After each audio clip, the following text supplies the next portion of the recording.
A fire line made by a bulldozer takes off from a Forest Service road northwest of Durango.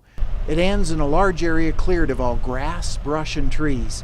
Then you notice sound coming from two large dust clouds and realize people are hard at work doing what is known as suppression repair.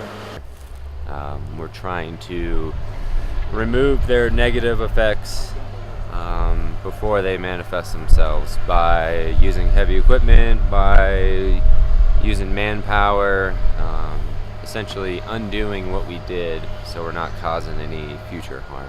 After the heavy equipment has broken down the piles of cleared material, native grass seed will be scattered across the disturbed area.